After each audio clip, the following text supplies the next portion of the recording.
43CA 43CA basically capital gains का topic है जी, section 50C, क्योंकि हमारा तो पीजीबीपी कहां तक है, सेक्शन 44 तक, 45 to 54 कैपिटल गेन्स के अंदर आते हैं जी। तो ये 50C है और सीक्वेंस गलत है जी, मेरे को पहले आपको 50C पढ़ाना चाहिए फिर 43CA पढ़ाना चाहिए, because 50C is much more comprehensive और उसकी एक लेग है या उसकी एक रेप्लिका है 43CA, but it is what it is. तो अब मैं आपको 43CA ही पहले पढ़ाने जा रहा हूं, प्लीज बहुत ध्यान से सुनिएगा जी। 43CA की तो मेरे को इतनी परवाह नहीं है, बट 50C सुपर इंपॉर्टेंट और कोई अटेम्प्ट ऐसा नहीं जाता है जी जिसके पेपर में आपको 50C ना देखने को मिले, ठीक है।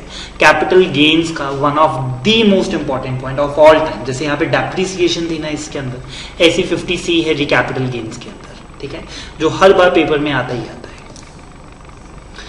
सरकार को टेंशन क्या थी, सरकार कहती कि सर आप ना अपनी प्रॉपर्टी 2 नंबर में बेचते हो, ठीक है, क्या करते हो, 2 करोड़ की प्रॉपर्टी बेचते हो, हमें बोलते हो कि सर हमने तो कितने की बेची, 20 लाख की, ठीक है, और सरकार कहती है करो कोई बात नहीं, हम भी क्या करें, आप अगर इस तरह से टैक्स प्लानिंग और चोरी करना चाहते हो तो आप करो, कोई प्रॉब्लम नहीं है, लेकिन थोड़ी सी ईमान से करो, ठीक है, चोरी भी करनी है तो थोड़ी सी ईमानदारी से करो, इतनी भी ज्यादा मत करो, ठीक है, कि स्टैंप ड्यूटी वैल्यू से भी आप कम पे चले जाओ। सेक्शन 50C और 43CA बस एक ही बात कहता है कि सर अगर हमें पता लगा कि कोई इमूवेबल प्रॉपर्टी आपने स्टैंप ड्यूटी वैल्यू से भी कम की बेच दी, तो stamp duty value shall be deemed to be the consideration, ठीक है। हम तो फिर 40 लाख के हिसाब से आपका प्रॉफिट कंप्यूट करेंगे। आपने प्रॉपर्टी कितने की थी वो तो हमें पता ही नहीं, आपने कितने की बेची, 20 लाख की, ये कंसिडरेशन वैल्यू पता है मेरे को, वो मेरे को पता है, स्टैंप ड्यूटी वैल्यू मेरे को पता है, वो कहता है कि जी वो भी मेरे को पता है, वो तो सरकार के रिकॉर्ड्स में आ रहा है कि इस प्रॉपर्टी की स्टैंप ड्यूटी वैल्यू कितनी वाइज है, वो तो एरिया, पिन कोड और प्रॉपर तहसील वाइज वो बताए थे कि जी यहाँ पे ये स्टैंप ड्यूटी का रेट चल रहा है कि 1 गज का ये स्टैंप एक रेट है, ये बात समझ में आती है। तो उनके हिसाब से उसकी वैल्यू कितनी थी, 40 लाख, और आपने कितनी बोली, 20 लाख, तो वो कहते कि सर हम 20 लाख मानेंगे, ठीक है। मैं कहा सर अगर मैं बोलूं 44 लाख है और उस एरिया की स्टैंप ड्यूटी वैल्यू 40 लाख है और मैं क्या बोल रहा हूं 44 लाख है, फिर 44 मानेंगे, फिर 44 के हिसाब से आपका टैक्स कंप्यूट किया जाएगा। ये बात समझ में आती है आपको। बट अगर आपकी कंसीडरेशन स्टैंप ड्यूटी वैल्यू से कम है तो stamp duty value shall deemed to be the full consideration. ये सेटल हुआ हमारा। अगला क्वेश्चन, मैं कहा सर अगर इमूवेबल प्रॉपर्टी है तो पीजीबीपी में लेके ही क्यों आते हो, फिर तो ये कैपिटल गेन्स का ही सेक्शन बनता है, ठीक है। हमने कहा क्योंकि इमूवेबल प्रॉपर्टी में लिए स्टॉक इन ट्रेड है, हम क्लोनाइजर हैं, ठीक है, प्लॉट काट के प्लॉट बेचते हैं। अब 40 प्लॉट पड़े हैं, 40 प्लॉट बेचूंगा तो इससे होने वाली इनकम कैपिटल गेन्स में थोड़ी ना जाएगी, ठीक है। बट अगर मेरे जैसा इंसान है जिसने एक प्लॉट खरीदा और उसको बेचा तो मेरे ऊपर 50C लगेगा कैपिटल गेन्स के अंदर। बट अगर वो डीएलएफ है, ठीक है, अगर वो ओमेक्स है, अगर वो जनपद वाले हैं और वो कोई अपना प्लॉट बेचते हैं और स्टैंप ड्यूटी वैल्यू से कम का बेच देते हैं तो उनके ऊपर सेक्शन 43CA लगता है, क्योंकि ये उनके लिए स्टॉक इन ट्रेड है, बिजनेस एसेट है। और इसको जब वो बेचेंगे तो वो क्या कहेंगे कि sir full value of the consideration will be what, stamp duty value, stamp duty value, क्योंकि consideration can not be the less than stamp duty value. आप कम करना चाहते हो, समझ में आता है, बट इतनी भी कम ना करो कि स्टैंप ड्यूटी वैल्यू से ही कम करो। प्रैक्टिकल वर्ल्ड की बात बताता हूं। मेरा क्लाइंट मेरे से पूछता है कि सर रजिस्ट्री कितने की करवानी है, ठीक है, 2 करोड़ का प्लॉट बेचा है, तो मैं उससे पूछता हूँ कि उधर की स्टैंप ड्यूटी वैल्यू है कितनी, तो कहता है सर 35 लाख। तो मैं उसे कहता हूँ कुछ 36, 37, 40 तक आप दिखा दो, क्योंकि उससे कम दिखाने का तो फायदा ही नहीं है। अगर आप दिखा दोगे 30 लाख, अगर आप दिखा दोगे 25 लाख, टैक्स तो आपको 35 पे ही देना पड़ेगा। तो आप खुद से ही 36 लाख दिखाओ, 37 लाख दिखाओ, ठीक है।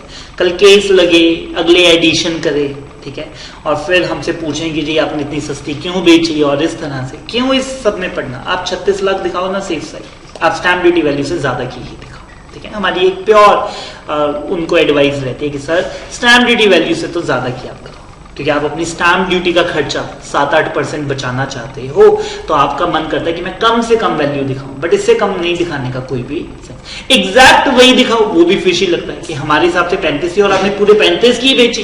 ठीक है, ये भी कैसे हुआ? तो थोड़ी राउंड अबाउट कर दो, 36.5, 37.5 इस तरह से कर दो और फिर आप टैक्स उसके ऊपर जमा कर दो। ये बात समझ में आती है? फिर एक क्वेश्चन आया जी कि स्टैंप ड्यूटी वैल्यू कौन से दिन की देखी जाएगी? मैं कहता तो बड़ा पेचीदा क्वेश्चन है, ये कुछ अच्छा क्वेश्चन नहीं है।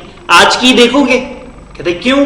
प्रॉपर्टी तो मैंने कब बेची है? 1/3/21 को या 1/8/2020 को। ठीक है, मेरा प्रीवियस ईयर में फॉल करते हैं। ठीक है, तो उस दिन की स्टैंप ड्यूटी वैल्यू देखी जाएगी।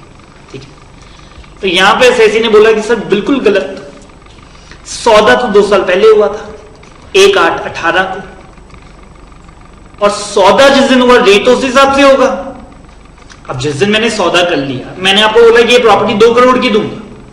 ठीक है, अब 2 साल के बाद वो प्रॉपर्टी 6 करोड़ की हो गई। अब आप मेरे को 6 थोड़ी ना दोगे, आपका और मेरा तो सौदा हो चुका है 2 करोड़ का, अब आपका तो 2 करोड़। अब जो भी नफा नुकसान है वो आपका है। अगर ये 2 करोड़ की डेट में रह जाती तो वो 50 लाख का नुकसान आपको था, और अगर 2 करोड़ की 4 करोड़ हो गई तो वो फायदा भी आपको है। तो आपको स्टैंप ड्यूटी वैल्यू उस दिन की देखनी चाहिए जिस दिन बयाना हुआ है, दैट इज द एग्रीमेंट। और इस दिन क्या होती है? डीड। ठीक है, 2 चीजें होती है, एक फाइनल डीड जिसको हम टाइटल डीड बोलते हैं जो कि रजिस्ट्री है, और एक है जी बयाना, सौदा, पगड़ी, कुछ भी जिस दिन आपने वो हैंड ओवर टोकन मनी दी है। ये बात समझ में आती है? और मैंने वैसे पूछा कि स्टैंप ड्यूटी वैल्यू क्या चेंज होती रहती है? तो वो कहते हैं ऑब्वियसली प्रॉपर्टी के रेट बढ़ते रहते हैं, स्टैंप ड्यूटी वैल्यू भी बढ़ती रहती है, वो रिवाइज होती है क्वार्टरली, 6 मंथली, साल के बाद वो रिवाइज करते रहते हैं। तो एक ही प्रॉपर्टी की, आज इस प्रॉपर्टी की latest stamp duty value 50 lakh है, बट अगर आप 20 साल पहले जाएंगे तो इसी प्रॉपर्टी की स्टैंप ड्यूटी वैल्यू 5 लाख होगी। ठीक है, क्योंकि तब प्रॉपर्टी के यही रेट चल रहे थे, तो उनकी स्टैंप ड्यूटी वैल्यू भी इस हिसाब से थी। ये बात क्लियर है? तो मैंने कहा कि सर ये तो बहुत अच्छा लूप होल बन गया, बड़ा अच्छा लूप होल बन गया हमें। आप बयाना किसी को क्या पता वो कौन सा रजिस्टर हुआ कहीं पे? ठीक है, और उसमें 2 पार्टियों के साइन होने, 2 विटनेस होने, नोटरी अटेस्ट होने। ठीक है, नोटरी वैसे तो बैकडेट के डॉक्यूमेंट इजीली साइन नहीं करते, बट क्या 500,000 रुपए की मार है। ठीक है, 500 रुपए दो, कर देगा वो। ठीक है, हम बैकडेट में कर दी देंगे, विटनेस भी बैकडेट में कर देंगे। बात फंसेगी स्टैंप पेपर के ऊपर, स्टैंप पेपर के। ठीक है जी, बैकडेट का स्टैंप पेपर लाना मुश्किल है। हमने कहा सर ऐसी नहीं किताबें टटोली मिल गया जी, 1,000 रुपए का स्टैंप पेपर। अच्छा किस्मत थी इसकी, 10 साल पुराना। मैं कहा सर अब 10 साल पुराना ही बयान ना होगा। क्लियर? वैसे भी बोल रहा हूं, इंडिया है जी, स्टैंप पेपर और सब कुछ मिलता तो है, इजिली नहीं बट मिलता सब कुछ है। ठीक है, अगर आपका टैक्स बचता है, ठीक है, 20-30 लाख रुपए का, वाई नॉट आप बैक डेट में करो ना, तो स्टैंप पेपर भी मिलते हैं, सब कुछ होता है जी इंडिया के अंदर। मैं किसी एडवोकेट से बात कर रहा था, तो वो कहता है कि जी हमको नोटिस बैक डेट में सर्व करवा देंगे। मैं कहा इसका मतलब? तो वो कहता है कि जी स्पीड पोस्ट की रसीद ही तो चाहिए। मैंने कहा कि स्पीड पोस्ट की रसीद आप बैक डेट की निकलवा दोगे, जो मैंने कभी कोरियर किया ही नहीं। कहता है कि हाँ हो जाएगा, पैसे लगते हैं बस, हो तो जाएगा। And I was astonished. और सुप्रीम कोर्ट की जजमेंट है कि इसे वैलिड प्रूफ ऑफ डिलीवरी माना जाएगा अगर आपके पास भारत डाक की स्पीड पोस्ट की रसीद है। ठीक है, कि उसके अंदर सामने वाला पार्टी मुकर नहीं सकती कि मेरे को ये चिट्ठी कभी मिली नहीं, अगर आपने वो रसीद संभाल के रखी है तो। ठीक है, और वो कहते हैं कि जी वो भी मिलता है। सो मैंने कहा कि सर ये तो बहुत अच्छा लूप होल आपने दे दिया जब आपने ये बात बोली कि स्टैंप ड्यूटी वैल्यू कौन से दिन की देखेंगे, बयाने के दिन की देखेंगे। तो अब तो मैंने स्टैंप ड्यूटी वैल्यू, अब तो मेरे को 40 लाख दिखाने की जरूरत ही नहीं, अब तो मैं कहूंगा 20 लाख की ही बेची है। सौदा 10 साल पहले हुआ था, सौदा 8 साल, पता लगाओ इसकी स्टैंप ड्यूटी वैल्यू 20 लाख कब थी, उसी दिन हुआ था ये सौदा। Are we getting it? तो लॉ मेकर ने एक लॉ जोड़ डाला, कहता है कि sir stamp duty value date of agreement की सिर्फ तभी देखूंगा अगर उस दिन बैंक से कुछ पैसे ट्रांसफर हुए हो। ये नहीं पॉसिबल अब, ठीक है। वो कहते हैं कि जी चाहे 10,000 ट्रांसफर हुए ए से बी के अकाउंट, जो दो पार्टीज हैं बायर और सेलर, जिस दिन सौदा हुआ टोकन मनी के तौर पे कुछ ना कुछ आपने बैंक से ट्रांसफर किया, ठीक है। तो मैंने कहा कि सर अब नहीं हो सकती प्लानिंग, ठीक है, सब चौपट, ठीक है, अब नहीं कुछ कर पाएंगे। तो अच्छा उन्होंने भी वो निकाला कि स्टैम्प एल्स वो कहते हैं जिस दिन फिर डीड हो रही है उसी दिन की स्टैम्प ड्यूटी वैल्यू देखी जाएगी। अगर आप चाहते हो, बस उन्होंने एक ही शर्त रखी, वो कहते हैं अगर आप चाहते हो कि जिस दिन बयाना हुआ था उस दिन वाली वैल्यू ले लें, some money must have been transferred from the purchaser to the seller through a banking medium, ठीक है। बयाने पे लिखा रहता है कि हमने इतना पैसा दिया, कैश में नहीं। कैश में अगर आपने 1-1.5-2 लाख रुपया दिया है तो उसको हम कंसीडर नहीं करेंगे।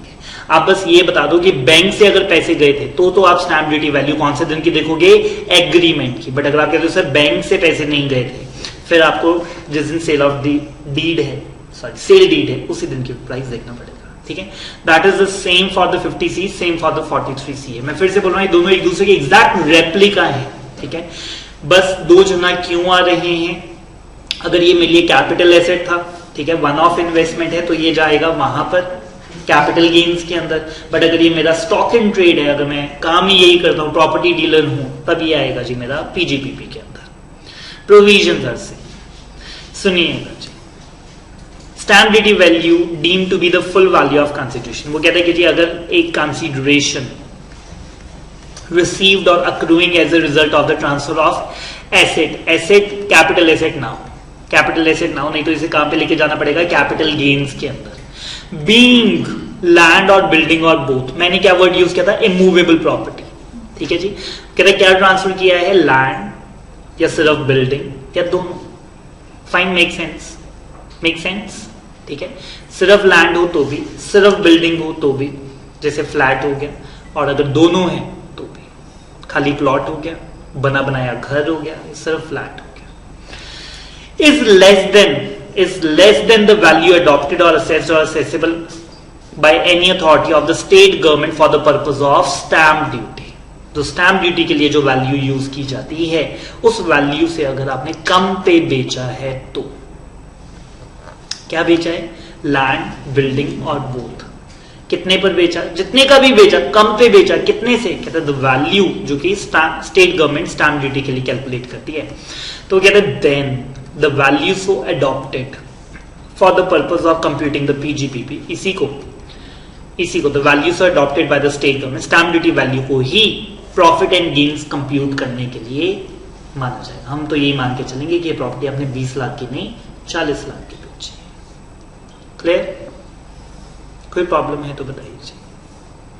फाइन। यहां पे जो 110% है, ये इस बार पेपर में 110% आएगा, ठीक है। फिर से बोल रहा हूं, ये इतनी इंपॉर्टेंट अमेंडमेंट है। मैं पहले ही बोला था 50C is the super important, 50C में भी अमेंडमेंट हुई, 43CA में भी अमेंडमेंट हुई, और अमेंडमेंट भी बहुत इंपॉर्टेंट है। आप कहें तो इससे पुराना रेट बता दूं, रहने दो, है क्या, सुन लो, रेट नहीं बता रहा, 110% का कॉन्सेप्ट क्या है वो सुन लो, रेट नहीं मैं बताऊंगा। बट ये बहुत इंपॉर्टेंट है, शॉर्ट पेपर में है, 110% वाली प्रोविजन आपको पेपर में लगानी ही पड़ेगी, ठीक है। तो सेक्शन पहले ही इतना इंपॉर्टेंट था, सोने पे सुहागा, अमेंडमेंट आ गई, ठीक है। अमेंडमेंट भी इंपॉर्टेंट है।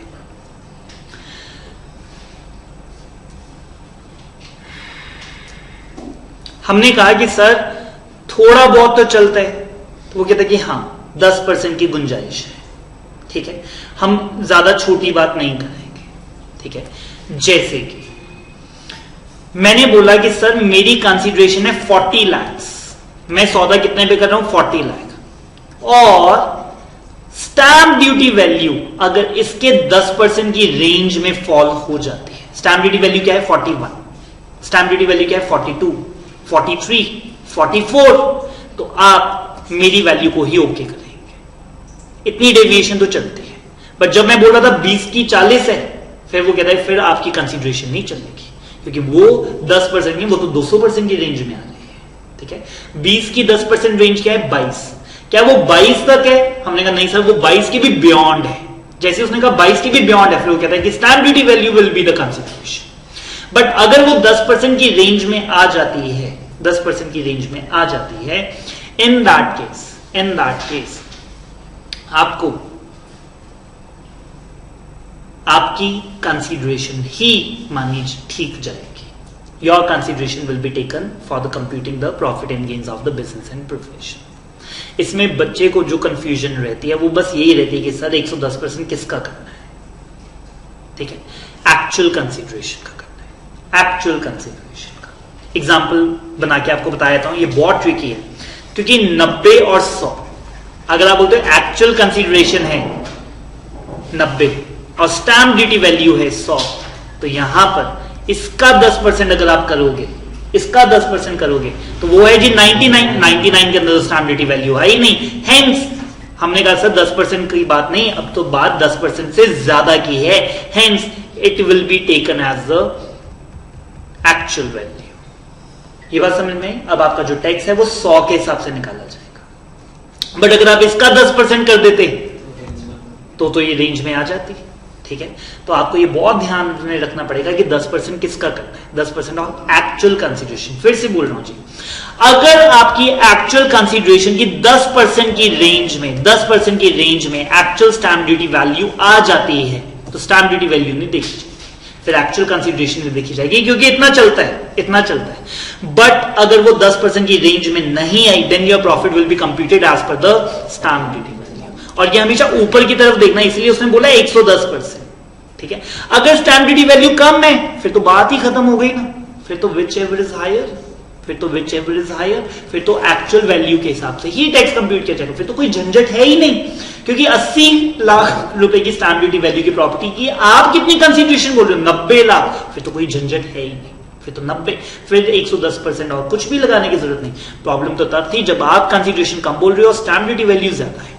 तो हमने कहा कि सर क्या वो 110% की रेंज में आ जाती है? अगर आ जाती है तो आप ही सही हो, बट अगर वो 110% की रेंज में भी नहीं आई फिर सर सॉरी है, फिर स्टैम्प ड्यूटी वैल्यू के हिसाब से ही आपका टैक्स कंप्यूट किया जाएगा. ठीक है, 110% वाला कॉन्सेप्ट समझ में आया आपको? 10% की मोहलत दी गई है, बट 10% किसका करना है? ऑफ द एक्चुअल कंसीडरेशन के 110% के अंदर अगर एसडीवी फॉल कर जाती है तो SDV will be ignored. But अगर वो 10% की रेंज में फॉल नहीं की तो एसडीवी के हिसाब से ही फिर प्रॉफिट कंप्यूट किया जाएगा. पढ़ते हैं जी, very very very important.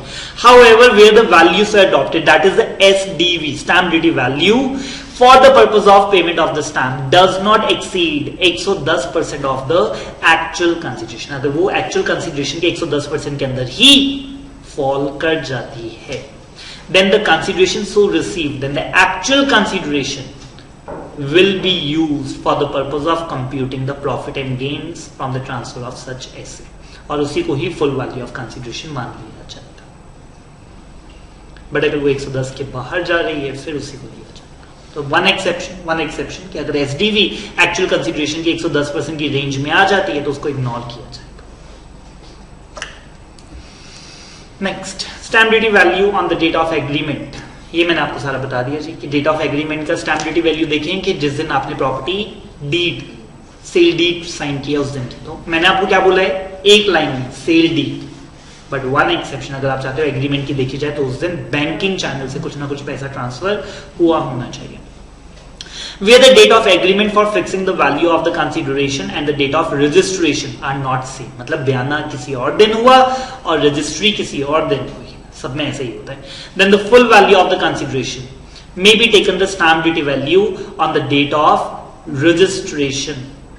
Sorry, date of agreement, not the date of registration. However, कहता है ये प्रोविजन सिर्फ तभी लगेगी अगर आपने अकाउंट पे ही चेक से, अकाउंट पे ही डीडी से, इलेक्ट्रॉनिक क्लियरिंग सिस्टम से अगर कुछ ना कुछ ट्रांसफर किया, जिसका हमारा मतलब होता है credit card, debit card, net banking, UPI, IMPS etcetera. Fine. बाकी वो कह रही सेम एज 50C. ठीक है, कुछ खास बचा नहीं. 50C के अंदर जाकर भी मैंने यही सारी बातें करनी. आइए जी, इलस्ट्रेशन 35 करते हैं. 2 दिनों की स्टैम्प ड्यूटी वैल्यू बोल रहा है जी, एक एग्रीमेंट की और एक रजिस्ट्रेशन की. आपको ये बात समझ में आनी चाहिए कि एग्रीमेंट हमेशा पहले ही होगा, रजिस्ट्रेशन बाद में होगी. तो 15/4 को सौदा हुआ और 30/4 को रजिस्ट्री हुई. देखिए वैल्यू चेंज हो गई दोनों की, स्टैम्प ड्यूटी वैल्यू. अब 26,40,000 लूं कि 35 लाख लूं. एक्चुअल में सौदा कितने पे हुआ? 24 पे हुआ. तो मैंने कहा कि सर फर्स्ट पेमेंट सेलर को कब रिसीव हुई, कहता है 10/4 को। तो हमने कहा सर ये एग्रीमेंट वैलिड है, क्योंकि एग्रीमेंट वाले दिन या उससे पहले उसे कोई ना कोई पेमेंट आ जानी चाहिए थी। कैसे? बैंकिंग चैनल के द्वारा। तो हमने कहा कि सर ये वैल्यू नहीं देखी जाएगी, ये 35 लाख मेरे काम का नहीं, 26-40 देखा जाएगा। और हमने कहा कि सर आखिरी मौका दे रहे हैं, विच एवर इज हायर लेते हैं, लेकिन क्या ये 10% के अंदर फॉल कर जाएगा? 24 लाख का 10% ऐड करके 26,40,000। तो हमने कहा सर क्योंकि स्टैम्प ड्यूटी वैल्यू 10% की रेंज में फॉल कर गई तो फिर विल बी इग्नोर्ड। तो जो आप ही सच बोल रहे हो, 24 लाख के ऊपर ही आपको टैक्स देना पड़ेगा। तो अगले पेज के ऊपर आपको 24 लाख समझ में आता है कैसे आया? एग्रीमेंट की स्टैम्प ड्यूटी वैल्यू क्यों ली गई? क्योंकि उस दिन या उससे पहले कुछ ना कुछ बैंकिंग चैनल से ट्रांसफर हुआ होना चाहिए। पॉइंट नंबर 2, 10 और 30 एग्रीमेंट कब हुआ? 10 तारीख को, और सौदा और रजिस्ट्री कब हुई? 30 तारीख को। वैल्यू देखिए जी चेंज होगी ड्रास्टिकली, 27 लाख और 35 लाख। आपने सौदा कितने पे किया? 24 लाख पे। और वो कह रहा है कि जी फर्स्ट ट्रांसफर कब हुआ? 10/4। तो हमने कहा सर एग्रीमेंट वैलिड है, एग्रीमेंट वाली डेट ही देखी जाएगी। 35 लाख को दोबारा से क्रॉस लगा दीजिए, 27 लाख के साथ कंपेयर किया जाएगा। क्या 27 लाख 24 लाख की 110% के विद इन आ जाता है? The answer is no. 27 lakh के हिसाब से आपको टैक्स देना पड़ेगा, स्टैम्प ड्यूटी वैल्यू के हिसाब से ही टैक्स देना पड़ेगा। बट स्टैम्प ड्यूटी वैल्यू कौन सी देखेंगे? जिस दिन एग्रीमेंट हुआ। क्यों? क्योंकि उस दिन या उससे पहले कुछ ना कुछ बैंकिंग चैनल के द्वारा ट्रांसफर हुआ होना चाहिए। 27। चलिए जी थर्ड केस करते हैं। एग्रीमेंट हुआ 15 को, सौदा हुआ 30/5 को, ठीक है, 1.5 महीने बाद। फर्स्ट ट्रांसफर कब हुआ? कहते 10/5 का। हमने कहा sir agreement is invalid, agreement की डेट और एग्रीमेंट इनवैलिड है जी। अब 35 लाख और कंपेयर करेंगे 24 लाख। अब 35 लाख के ऊपर आपको टैक्स देना पड़ेगा, ये रेंज में भी नहीं है। 35 लाख के हिसाब से ही 43CA के अंदर आपका टैक्स कंप्यूट किया जाएगा। एग्रीमेंट इज नॉट वैलिड, 10/4 नहीं है जी, 10/5। नेक्स्ट, पहले देखते हैं एग्रीमेंट वैलिड है कि नहीं। एग्रीमेंट हुआ 10/5 को, फर्स्ट पेमेंट कब आई? 14/5 को। हमने कहा सर एग्रीमेंट को तो क्रॉस लगाओ, इसकी वैल्यू को भी क्रॉस लगाओ। कंपेयर करेंगे 30 लाख और 31,50,000 को। तो 31,50,000 तो 5% ही ऐड हुआ, 10% तक की गुंजाइश थी। तो 30 lakh is the valid consideration. 30 lakh के हिसाब से आपके प्रॉफिट्स कंप्यूट किए जाएंगे। Any doubts? चलिए जी last illustration for today. Mister Ramesh एक प्रॉपर्टी डीलर है, मतलब 43C आएगा, 50C नहीं, प्रॉपर्टी डीलर है। कह रहा है कि जी इन्होंने एक बिल्डिंग खरीदी 15 जुलाई 2020 को सम ऑफ ₹65 लाख की। और वो कहता है कि जी ये बिजनेस में ही इन्होंने महेश को, अपने दोस्त को, बेच दी। कहता है जो डीलर ऑफ कॉस्मेटिक गुड्स में डील करता है, 90 लाख की। महेश के लिए ये कैपिटल एसेट हो सकता है, लेकिन हम तो बात किसकी करते हैं? रमेश की। रमेश के लिए क्या है? Stock in trade. बिल्डिंग खरीदना और बेचना उसके लिए क्या है? Stock in trade. 65 लाख की मशीन कितने की बेच दी? 90 लाख की। 1/1/21 को। उस दिन स्टैम्प ड्यूटी वैल्यू कितनी थी? 1/85। हमने कहा sir 90 lakh will be ignored. 185 के हिसाब से आपको टैक्स देना पड़ेगा। 185 माइनस 65, आपने खरीदी कितने की? 65 की। 1,20,00,000 पे PGBP का टैक्स आपको देना पड़ेगा। द एग्रीमेंट सेम डे ही हुआ था, ठीक है जी। अब तो फिर एग्रीमेंट का भी कोई झंझट नहीं है, जिस दिन ट्रांसफर हुआ उसी दिन सौदा हुआ, और सेम डे रजिस्ट्री भी होगी। टैक्स इम्प्लीकेशन तो नीचे अगर आप केस 1 देखें तो 120 लाख के ऊपर आपको टैक्स देना पड़ेगा। 185 shall be deemed to be the full consideration. आप बोल रहे हो 95, हम नहीं मानते, सॉरी 90 लाख हम नहीं मानते, क्योंकि stamp duty value is way beyond. चलें केस नंबर 2। कहते हैं would your answer be different अगर एग्रीमेंट हुआ था 1/7 को और उस दिन स्टैम्प ड्यूटी वैल्यू 1/20 थी। मैं कहा सर कुछ चेक से आया? कहता है रमेश को 15 लाख रुपए चेक से आए थे उसी दिन। तो मैं कहा बस ठीक है, फिर तो बात बन गई। 1/20 माइनस 65। अब हम स्टैम्प ड्यूटी वैल्यू कौन सी देखेंगे? डेट ऑफ एग्रीमेंट वाली। कौन सी देखेंगे? डेट ऑफ एग्रीमेंट, क्योंकि उस दिन कुछ ना कुछ बैंक से आ जाना चाहिए था। कहता है कि ये बैंक से पैसे आ गए। क्लियर? सो 1/20 माइनस 55 लाख पे इसको टैक्स देना पड़ेगा। सेकेंड केस के 55 लाख। क्लियर? फाइन। इसमें छोटी सी एजम्पशन है जी, लिख देता तो बहुत अच्छा रहता है, अकाउंट पे चेक, है ना? बट ठीक है, आप अज्यूम कर सकते हैं इधर, आप कहें कि जी ये अकाउंट पे चेक नहीं है, तो भी फिर अगर उसने कैश ही करवा लिया तो पता ही नहीं किसको पेमेंट गई है, ठीक है? सो आप इधर भी अज्यूम कर सकते हैं। ऑथर ने ये अज्यूम किया कि अकाउंट पे चेक है, तो आप एक लाइन नीचे लिख दें कि we do hereby assume because there was insufficient information in the question कि अकाउंट पे ही है कि नहीं, तो हमने तो अज्यूम किया कि अकाउंट पे ही चेक है और उसको फिर वैलिड कर दिया। हम एमसीक्यू में हमेशा अज्यूम करें कि अकाउंट पे चेक ही था, अगर नहीं लिखा हुआ साफ साफ, यस। और वो लास्ट में कहता है कि जी अगर आपका आंसर डिफरेंट होता, अगर 15 लाख चेक की जगह कैश में दिया होता, फिर तो ये कंसीडर करते ही ना, फिर तो आंसर ऊपर वाला ही आता। Yes, then would have been different. फिर मैं 120 मतलब 185 माइनस 65 के हिसाब से 120 के ऊपर ही टैक्स देना पड़ता, because cash consideration is no consideration in the eyes of law.